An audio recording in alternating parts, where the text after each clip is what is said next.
takdir Allah. Nah, dan ini beriman kepada takdir Allah itu sangat penting, terutama pada masa-masa sekarang. Termasuk beriman kepada Allah adalah beriman kepada takdir Allah. Allah Subhanahu wa Ta'ala berfirman dalam Al-Quran, "Inna arsalnaka syahidan wa mubasysyiran wa nadhira litu'minu billahi wa rasulihi wa tu'azziruhu wa tuwaqqiruhu wa tusabbihuhu bukratan wa asyila." Inna arsalnaka syahidan wa mubasysyiran wa nadhira. Sesungguhnya kami mengutusmu. Sesungguhnya kami mengutusmu. Syahidan, pertama karena berfungsi sebagai saksi. Saksi apa? Besok akan Rasulullah SAW bersaksi bahwa para nabi terdahulu telah menyampaikan pesan-pesan Allah kepada umat masing-masing. Wa mubasysyiran, yang kedua, Rasulullah berfungsi sebagai pembawa kabar gembira. Berita gembira. Berita gembira apa? Bahwa orang yang masuk Islam, orang yang bersyahadat akan masuk surga. Ingat, yang masuk surga hanya orang Islam. Dan Rasulullah juga berfungsi yang ketiga sebagai pembawa peringatan. Apa peringatannya? Orang yang masuk Islam tidak mau baca syahadat atau asalnya Islam lalu pindah ke Yahudi atau ke Kristen, dan itu masuknya. Dan ini ada kawan-kawan, yang Islam masuk surga, yang kafir masuk. Gak boleh kawan-kawan, nah itu kafir kok baik banget, gak bisa masuk surga misalnya dipikir-pikir, gak bisa. Ini ajaran penting di dalam Islam. Ajaran Islam. Kemudian apa tujuannya Rasulullah SAW diutus? Litu'minu billah, agar supaya kalian beriman kepada Allah. Beriman itu artinya membenarkan dan percaya bahwa dia adalah Tuhan. Termasuk beriman kepada Allah adalah beriman kepada takdir Allah. Apa takdir Allah itu? Takdir Allah itu artinya apa saja yang telah terjadi dan akan terjadi. Semua perbuatan manusia, sengaja dan tidak sengaja, besar maupun kecil, semuanya adalah ciptaan dan ketentuan. Saya ini kesini karena takdir, tapi maunya makan ini. Kaget sih, ada apa? Mungkin makan minyak atau makan malam. Dan pada masa sekarang ini beriman kepada takdir Allah itu penting. Mengapa? Beriman kepada takdir Allah itu merupakan niat yang paling jitu menghilangkan galau, menghilangkan perasaan gelisah, menghilangkan kerisauan hidup. Rasulullah SAW bersabda, "La tusdir hamman." Jangan banyak galau, jangan banyak risau, jangan banyak pikiran yang mengganggu, jangan banyak gelisah. Mengapa? Mampu diroyong, apa saja yang ditakdirkan oleh Allah akan terjadi. Yang terjadi itu hanya yang ditakdirkan oleh Allah. Yang tidak ditakdirkan oleh Allah tidak akan terjadi. Dan biasanya yang terjadi itu lebih ringan daripada yang kita lakukan. Mengapa? Ada dalam kehidupan. Yang terjadi dalam kenyataan lebih ringan daripada yang kita khawatirkan sebelumnya. Coba ya, kita ini yang sudah punya anak, sebelum menikah berubah pikiran,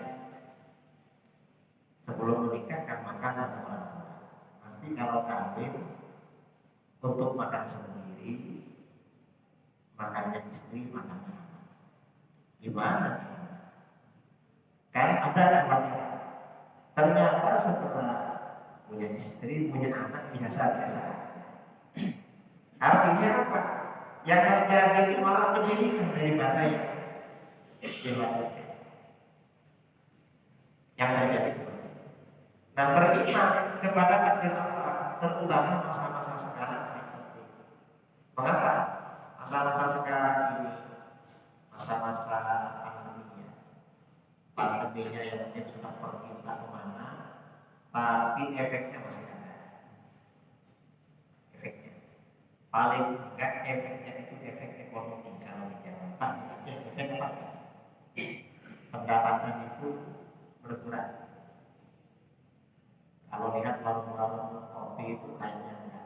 Tapi kan semuanya keluar. Yang keluar itu yang punya uang.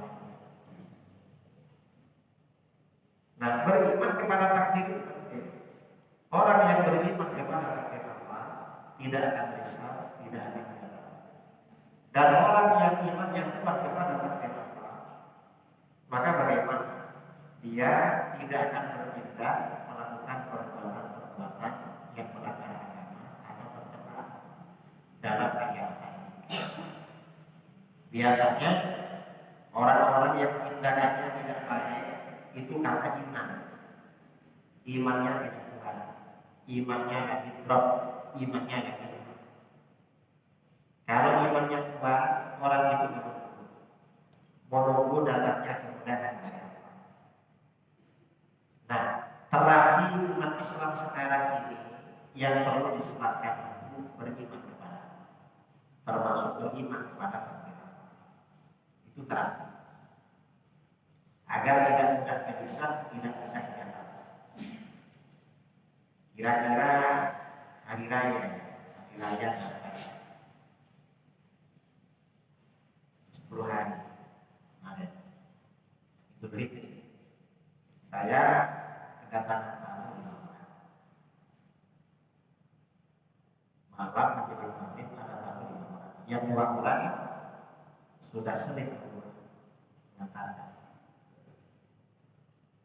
Yang 3 orang ini bertamu, saya perhatikan orang semangat. Karena yang 2 orang itu semangat sekali karena akrab cium tangan. Yang 3 orangnya kayak biasa-biasa. Seperti apa ya? Mungkin pikirannya ada. Saya sempat berpikir, kalau nggak semangat, kenapa bertamu? Tapi ya nggak apa-apa. Ini bertamu kan dilarang bertamu. Silaturahmi. Begitu duduk, setelah duduk, ngobrol-ngobrol, saya sampaikan.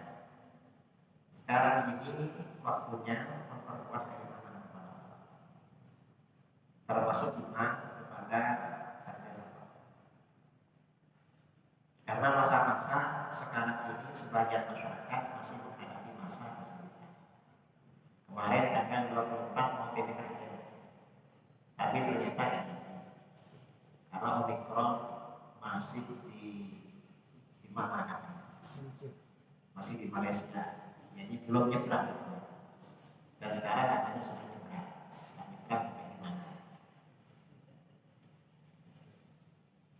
Varian Omikron.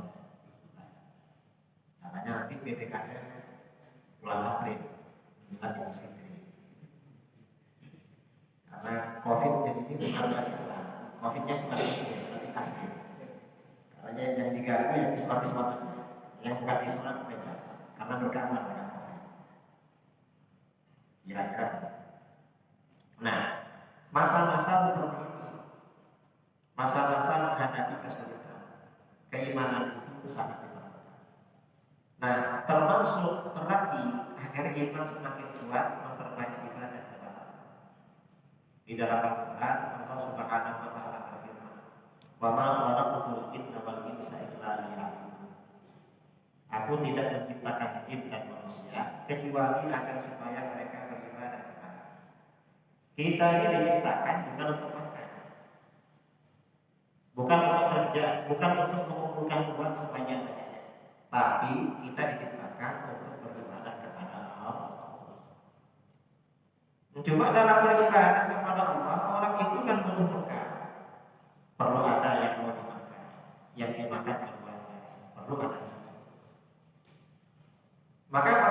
di dalam Al-Quran disampaikan, "Ma'uridu minkum min rizqin wa ma'uridu an yut'imun." Aku tidak menghendaki rezeki dari mereka, jin dan manusia. Maksudnya, rezeki untuk mereka aku yang menentukan. Mereka nggak usah mikir. Ya cuma mereka jemput aja. Ya jemputnya macam-macam. Ada yang jemput buka bau, ada yang jemput gelanggang, sawah, ada yang jemput melaut, ya jadi nelayan, jemput macam-macam. Yang tahu. Nah, dari sini kata para ulama, ketika usaha secara zahir agak sulit mencari rezeki, maka usaha secara batin perlu ditingkatkan, memperbanyak ibadah bertakarruf kepada Allah Subhanahu wa taala. Mengapa? Agar kita ini memperoleh ketenangan hati. Ala dzikrillah tatma'innul qulub. Ingatlah, hanya dengan berzikir kepada Allah hati seseorang itu menjadi tenang. Kita ini sebenarnya yang diperlukan itu ketenangan hati. Karena kalau rezeki itu sudah ada takdirnya dari Allah, sudah ada sakarnya, dan tidak akan berubah. Walaupun tambah ngaji, dia segitu rezeki. Nah, segitu juga rezeki. Bedanya, kalau orang itu bertakwa kepada Allah, dia tidak cerdas, pikirannya keras. Dia memperoleh rezekinya dengan pikiran tenang, kemudian fisiknya juga santai. Kalau orang tidak bertakwa, meninggalkan ibadah, dia berpikiran terus, dia tidak juga. Jadi pentingnya meningkatkan iman. Ini ada kisah cerita. Suatu ketika Sayyidina Ali bin Abi Thalib radhiyallahu anhu berangkat ke masjid naik kota. Sampai di depan masjid dititipkan kepada seorang pemuda. Beliau berniat, nanti anak muda ini saya kasih upah talinya. Kota itu kan seperti sapi, seperti kuda, kan ada pengendalinya. Mungkin waktu itu Sayyidina Ali gak punya uang, terus tak kasih talinya. Sayyidina Ali sholat. Selesai sholat, sampai di rumah, setelah keluar dari masjid, ternyata anak muda yang diminta jaga kota itu sudah gak ada. Loh, nanti rek, yang jaga mana? Yang jaga. Begitu dihampiri, orang tanya, talinya juga gak ada. Loh, talinya mana? Talinya gak ada. Ya beliau tidak semua tak semua paling yang tadi diberikan. Karena dia orang baik. Mana tadi? Coba kita. Akhirnya pulang. Perjalanan pulang, Sayyidina Ali lewat pasar. Dari tempat agak jauh, Sayyidina Ali melihat anak muda itu ada di depan warung sedang menjual tali. Talinya diambil. Kata beliau dalam pikirnya, loh, jadi tadinya diambil sebenarnya. Padahal itu memang saya niatkan saya kasihkan pada dia. Ternyata dia tidak sabar. Karena tidak sabar, akhirnya apa? Rizkinya dia peroleh dari jalan yang tidak. Coba dia sabar, rizkinya akan dia peroleh dari jalan yang tidak.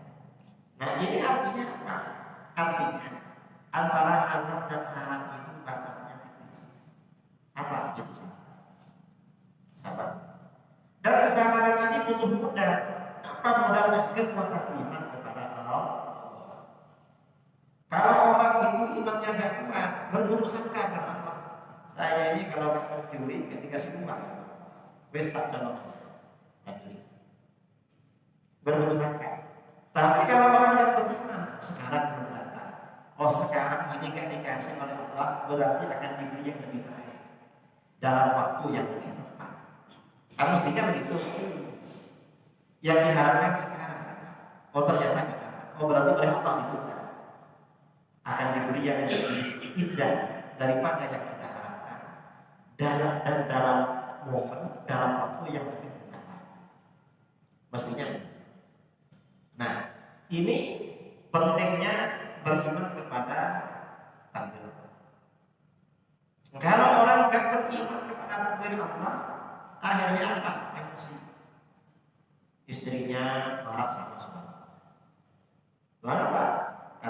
penghasilan suaminya. Akhirnya istrinya bercerai. Suaminya marah juga sama istrinya. Emosi terus. Karena situasinya lagi tidak kondusif. Begitu saya cerita begitu kepada tamu-tamu itu, 3 orang tamu itu sama semua. Betul ya? Betul gimana? Ini kawan saya dicerai sama istri. Oh gitu, iya. Ini lagi dicerai istrinya. Terus ini lagi dicerai istrinya. Makanya sekarang urut ikut jalan damai. Kemarin nggak mau ikut karena dicerai sama istrinya, akhirnya waktu itu. Hanya saya tanya, sampai dari mana? Karena dari tadi kan nggak senyum, nggak bisa kayak saya dari Jawa Tengah. Gimana ceritanya? Ini katanya usahanya rumah sewa, ada 60 lebih. Sebelum masa-masa pandemi, antri orang yang menyewa antri nunggu. Terus setelah masa-masa pandemi, karena pekerjaan tidak ada, orang-orang pulang semua balik kampung. Hanya 4 pintu yang disewa dari tahun. Itu pun biaya sewa untuk bayar listrik dan air. Akhirnya istrinya komen-komen. Yang satunya gitu, satunya. Nah, ini artinya apa? Beriman kepada takdir Allah. Karena orang yang beriman kepada Allah, beriman kepada takdir Allah, dalam situasi apapun akan selalu menerima. Pentingnya. Karenanya di dalam ayat tadi litu'minu billah, agar kamu beriman kepada Allah. Termasuk beriman kepada Allah adalah beriman kepada takdir Allah. Nah, termasuk beriman kepada Allah adalah beriman bahwa Allah itu maha sempurna secara Allah. Allah maha suci dari segala kekurangan. Karenanya zikir-zikir setelah sholat itu biasanya kalau tidak berkaitan dengan keimanan kepada Allah, Allah maha sempurna secara mutlak, maha suci dari segala kekurangan, kadang-kadang berkaitan dengan keagungan baginda Rasulullah. Karena dalam ayat itu minu billahi wa rasulih, agar kamu beriman kepada Allah dan Rasulnya. Kita ini kalau habis sholat ya, kalau nggak kuliah, ada ceramah, biasanya baca subhanallah 3 kali. Subhanallah, subhanallah, subhanallah, subhanallah, subhanallah, subhanallah, subhanallah. Lalu baca alhamdulillah. Alhamdulillah, alhamdulillah, alhamdulillah, alhamdulillah, alhamdulillah, alhamdulillah. Dulu tak ya? Allahu akbar, Allahu akbar, Allahu akbar, Allahu akbar, Allahu akbar, Allahu akbar, Allahu akbar. Ini mengapa? Ini bacaan ini semuanya berkaitan dengan beriman kepada Allah. Lalu mengagungkan Allah secara mutlak. Subhanallah. Subhanallah itu artinya apa? Subhanallah itu artinya maha suci Allah. Apa maksudnya maha suci Allah? Apakah suci dari najis? Bukan. Karena Allah bukan benda. Apakah suci dari kadar? Allah bukan benda seperti kita yang suka menuntut, suka apa. Yang dimaksud Allah itu maha suci artinya Allah maha suci dari segala aib, segala kekurangan. Allah suci. Apa saja yang dianggap kurang, maka Allah suci dari kekurangan. Kemudian setelah kita ini menyucikan Allah dari segala kekurangan, lalu kita baca alhamdulillah, segala puji. Mengapa kita memuji kepada Allah? Apakah karena Allah kasih makan? Kan? Apakah karena Allah kasih minum? Allah memberi kesehatan kepada kita. Alhamdulillah di situ maksudnya segala puji bagi Allah, artinya Allah itu terpuji karena Allah memiliki sifat kesempurnaan secara mutlak. Karenanya semua sifat kesempurnaan yang layak dengan kehadiran Allah, Allah wajib memiliki sifat kesempurnaan. Kita bacakan alhamdulillah. Nah, setelah kita menyucikan Allah dari segala kekurangan, kalau dalam sifat 20 subhanallah itu berarti sifat salbiyah. Setelah menyucikan Allah dari segala kekurangan, lalu kita mengakui Allah yang sempurna segala sifatnya. Maka bagaimana kemudian kita lanjutkan dengan Allah? Allah Maha Besar. Apa maksudnya Allah Maha Besar? Apakah Maha Besar itu maksudnya Allah lebih besar dari bumi? Bukan. Lebih besar dari matahari, dari langit, bukan. Itu semuanya benar, tidak ada apa-apanya di hadapan Allah. Yang dimaksud Allah itu Maha Besar, kata para ulama. Walaupun kita mengagungkan Allah, walaupun kita mengakui Allah Maha Suci dari segala kekurangan, lalu kita beriktiraf mengakui Allah Maha Sempurna segala rupa, Allah lebih besar, lebih agung daripada yang kita sempurnakan dan kita sempurnakan. Allah Akbar itu kata Imam Ghazali itu sama dengan baca kita subhanaka la uhsi tsana'an 'alaika anta kama athnayta 'ala nafsi. Maha suci kami tidak bisa memberikan pujian yang sebenarnya sebagaimana engkau memuji terhadap dirimu sendiri. Mengapa? Karena keagungan Allah tidak mampu diselami oleh makhluk yang kecil. Itu namanya Allah. Nah, artinya apa? Zikir itu setelah sholat memang hubungannya dengan mengagungkan Allah. Allah Maha Sempurna secara mutlak, Allah Maha Suci dari segala kekurangan. Ini bahasa zikirnya. Kalau bahasa ilmiahnya, bahasa ilmiah ya, bahasa ilmu, bahasa narasi itu pengetahuan, narasi dalam disiplin keilmuan. Zikir-zikir itu tentang keagungan Allah oleh para ulama dikonsep dalam sifat yang disebut dengan sifat wajib 20 bagi Allah.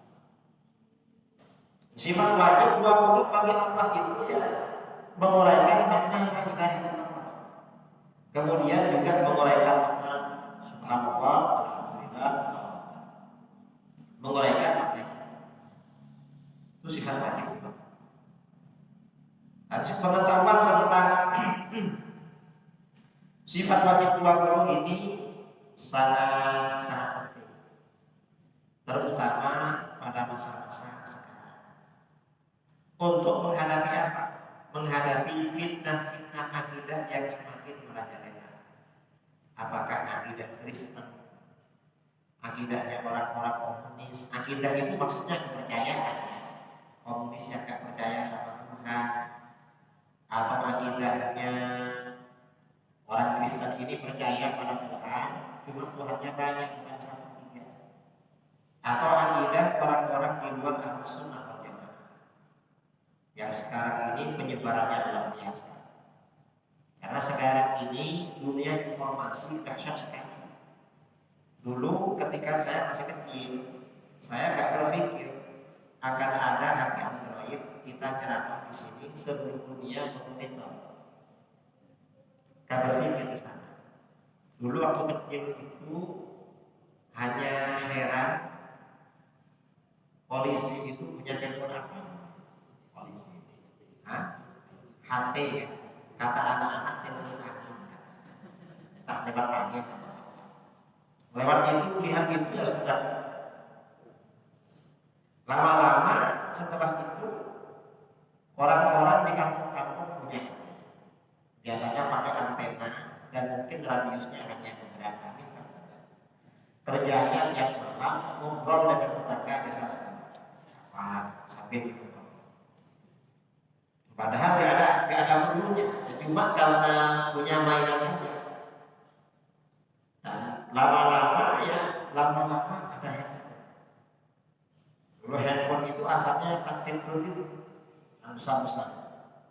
Kok lama-lama ada Android, bisa video call, bisa apa, bisa live streaming. Ini kan luar biasa. Dan ini harus informasi ini pengaruhnya luar biasa. Akidah-akidah apapun, kejahatan-kejahatan apapun, itu juga disebarkan. Yang baik-baik disebarkan melalui ini. Saya sering jumpa dengan orang, saya minta tolong kiai diakui sebagai santrinya. Bukan orang pondok di rumah saya. Saya bilang, kan orang tinggal di rumah saya. Minta dibilang, minta ijazah kiai. Saya sering ngaji sama kiai. Ngaji di mana? Di YouTube. Ya karena punya informasi seperti itu. Nah, ini karenanya pemahaman terhadap sifat waktu. Makanya para ulama kita dulu menyusun konsep sifat. Mengapa para ulama menyusun konsep sifat wajib 20? Sifat 20 itu yang pertama tujuannya mengantarkan kita marifat. Marifat itu artinya kita ini kalau kenal dengan orang, tahu orangnya, tahu namanya, tinggal di mana, kerja apa, kan gitu. Kenal. Kita ini kenal kepada Allah itu wajib. Kalau nggak kenal namanya kafir. Wajib tahu. Cuma di dunia kita kan nggak bisa begitu. Maka bagaimana makrifat kepada Allah di dunia adalah melalui sifat-sifatnya, dan itu sifat.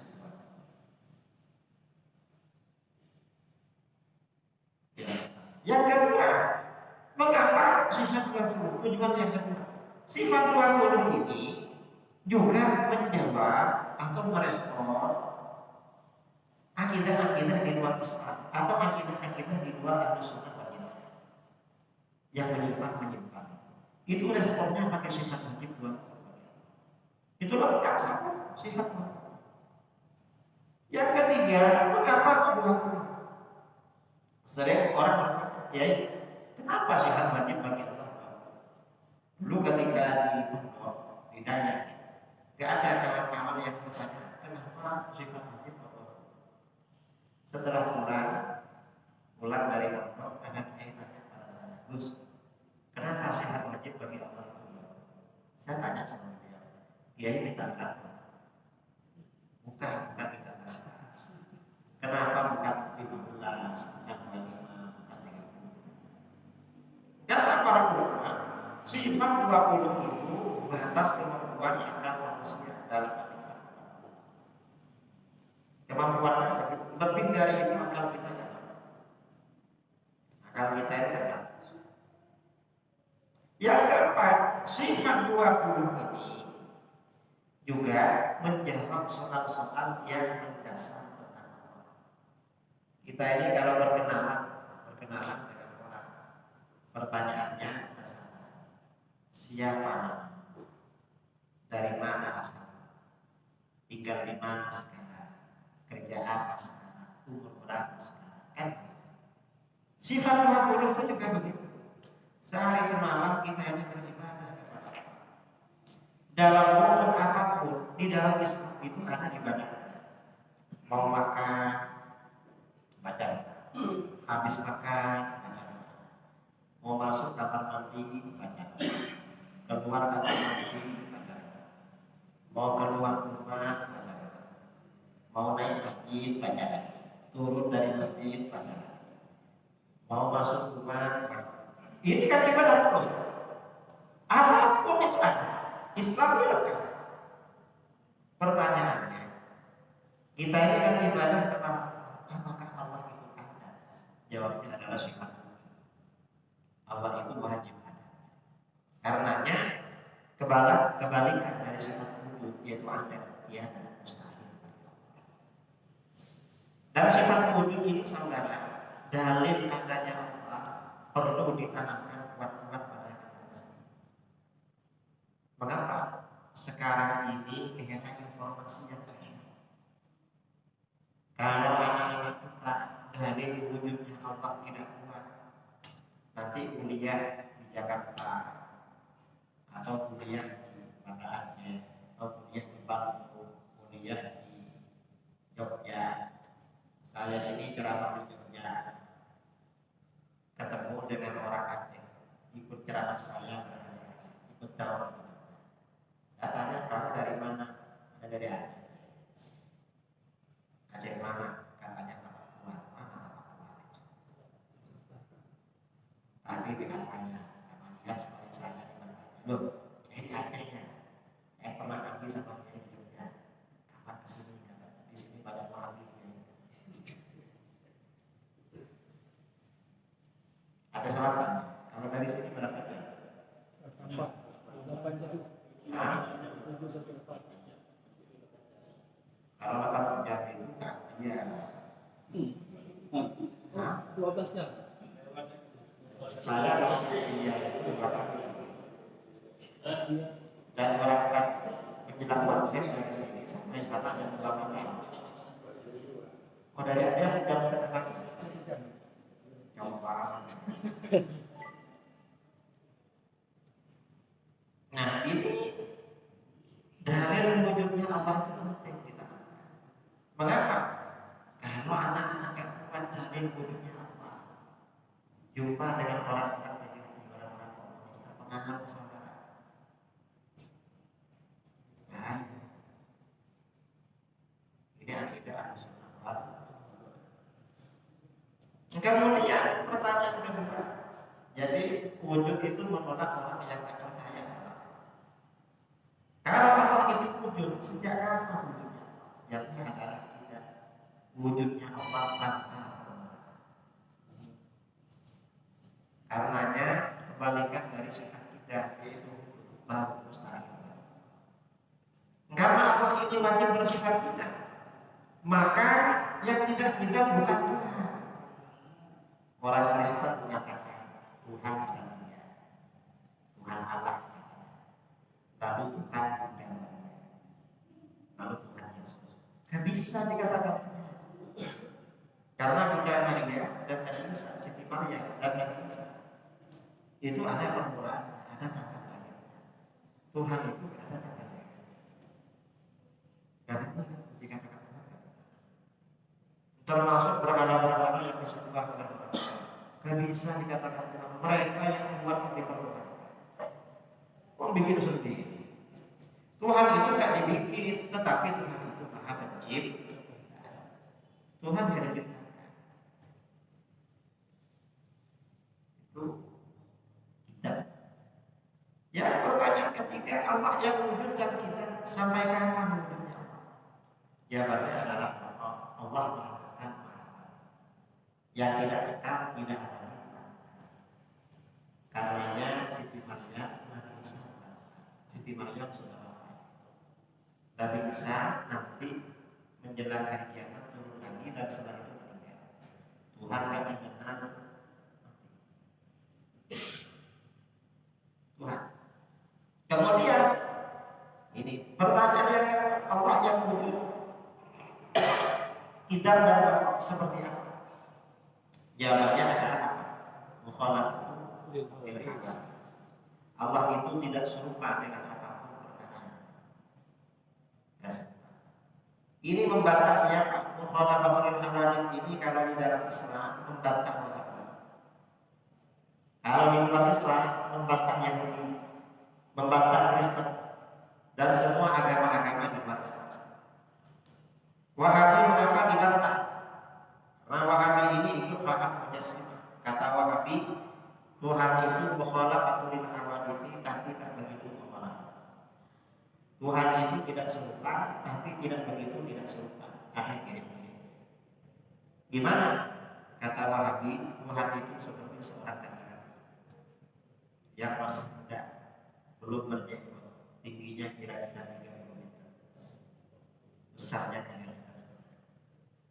Akidah Wahabi ini mirip akidah Yahudi. Kata Yahudi, Tuhan itu seperti seorang laki-laki yang sudah tua, rambut dan jenggotnya putih semua, tingginya kira-kira 30 meter, besarnya 3 meter. Bedanya Tuhannya Yahudi lebih tua dari Tuhannya Wahabi. Makanya akidah Yahudi agak akidahnya Wahabi disingkat menjadi Wahyudi. Ajaran Wahabi hadisnya kayak Udah, bukan Wahabi yang itu. Ada Wahabi. Ada. Bukan yang Wahabi. Yang ini yang. Jadi dibantah dengan mukhalafatul informatif. Apapun yang serupa itu bukan Tuhan. Tuhan tidak serupa dengan apapun perkara yang sama. Kalau dari Al-Quran, laisa kamitslihi syai'. Tidak ada sesuatu apapun yang serupa. Allah tidak serupa dengan apapun perkara yang sama. Mengapa Allah tidak serupa dengan apapun perkara yang sama? Kalau Allah serupa dengan sebagian perkara, berarti Allah benar. Karena setiap sesuatu pasti memiliki hukum yang sama dengan apa yang serupa. Sedangkan Allah wujud bersifat tidak, wujudnya tanpa apa. Berarti Allah tak serupa dengan apapun perkara. Karenanya kata para ulama salaf, kullu man athara bi sallallahu alaihi wasallam. Apa saja yang terlintas dalam pikiran Allah akan sama dengan. Ada orang memikirkan apa? Dalam pikirannya, dalam hatinya direka-reka. Allah akan sama. Ada.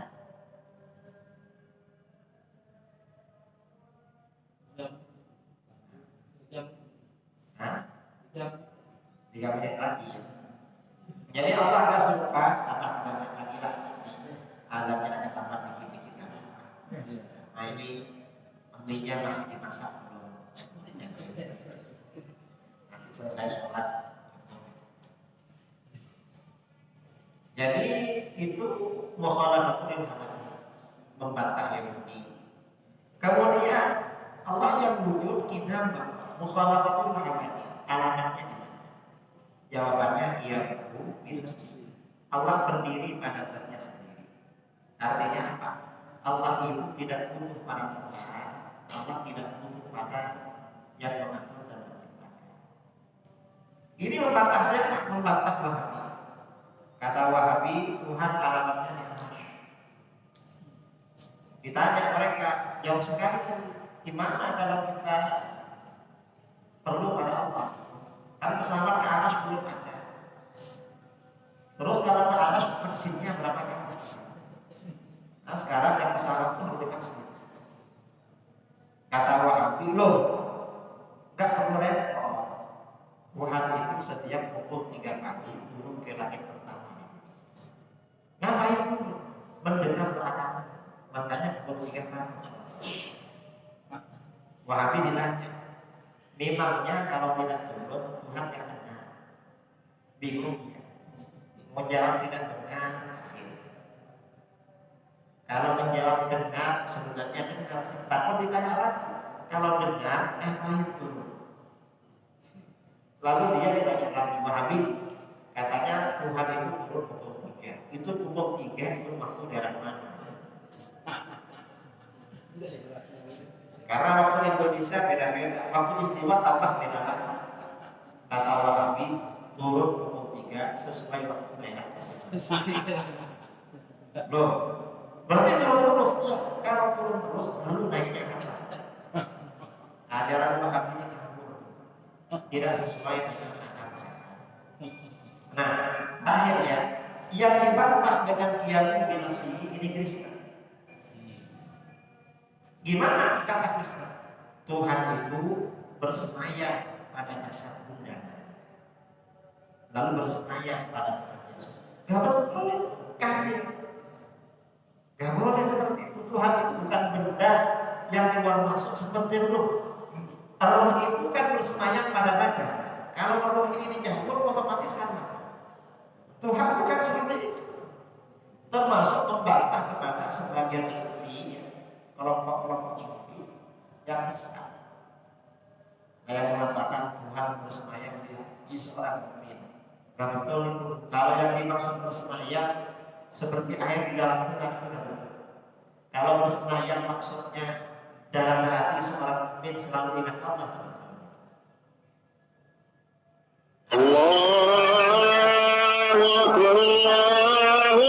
Saya ada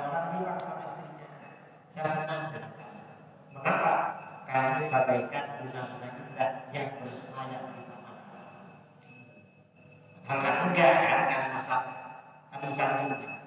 Cuma itu bahasanya. Kalau seperti itu kan. Termasuk sebagian kelompok yang mengatakan Tuhan bersemayam pada boleh. Karena Tuhan itu diambu binafsi. Ini dibantah oleh kaki. Saya kira ini ya yang perlu saya sampaikan. Sebenarnya bahasanya kalau takdir kepada Allah itu sifat berikutnya wahdaniyah. Karena di wahdaniyah itu ada iman kepada takdir kepada Allah. Allah Maha Esa itu diantaranya kan fil af'al. Allah Maha Esa dalam perbuatan. Artinya apa?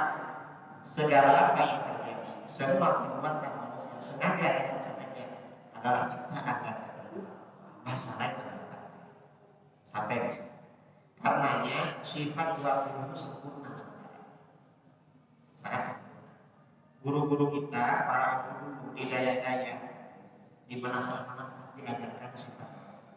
Karena itu adalah kunci akidah Ahlussunnah wal Jamaah. Selesai sholat itu semuanya dirangkum dalam 3 zikir. Subhanallah, alhamdulillah, Allah. Nah, ketiga zikir ini dirangkum lagi dalam zikir la ilaha illallah.